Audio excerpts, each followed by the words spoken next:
there are certain films that every film fan wants to say they've seen, but actually haven't seen it. And for me, Dirty Dancing was one of those. I felt like the only person who had never seen it, kind of felt ashamed as a film fan. I finally made the effort to watch it. It was on Amazon Prime. I had no excuses. It never really had appealed to me before, but then I never really knew what it was about. But I sat down and watched it, and I kind of enjoyed it. It's not a film I would watch again, but I can see the appeal. But I will say, the soundtrack for this film is one of the most incredible in any film I've ever seen. I won't go into too much detail about what's in it, because part of the fun for me was when these brilliant songs kept popping up all of the time. Um, but I will just say that the soundtrack is incredible, and even for that alone, it's absolutely worth watching. But as a narrative, it's a lot more meaningful than I thought. So it was released originally in 1987, directed by Emil Ardolino, written by Eleanor Bergstein, starring, of course, Patrick Swayze as Johnny Castle and Jennifer Grey as Baby. And the narrative is, as I said, not what I expected. This is actually set at a holiday resort, the Catskills Holiday Resort, and Baby is actually there with her family.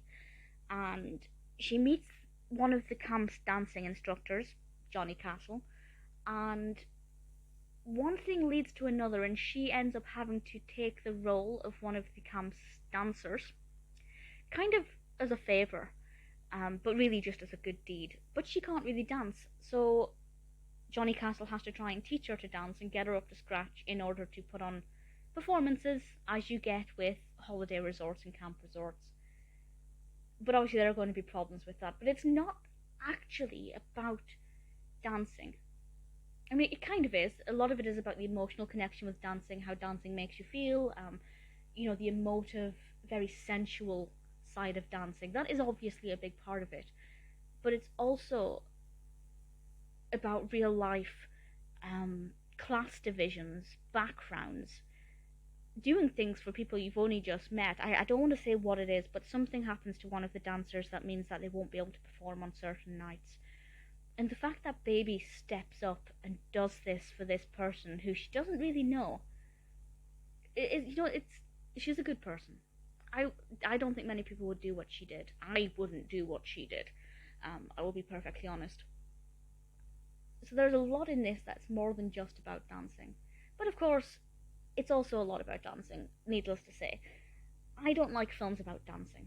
There are exceptions, but I remember the first film I ever saw about dancing that I can remember was Step Up, and I do not like that film. So it's kind of put me in a bad mood for dancing-based films, and I will always give them a go. 9 out of 10 times I don't care about them. Dirty Dancing is one of the exceptions. I genuinely liked it. The dance scenes themselves, again, they're not about the dancing as such. It's about the emotional aspect and the sensual side of dancing, but also Baby and these emotions that she's facing. She's quite prim and proper and naive of the world, and Johnny Castle makes her look at the world in a different way. It's very unpredictable.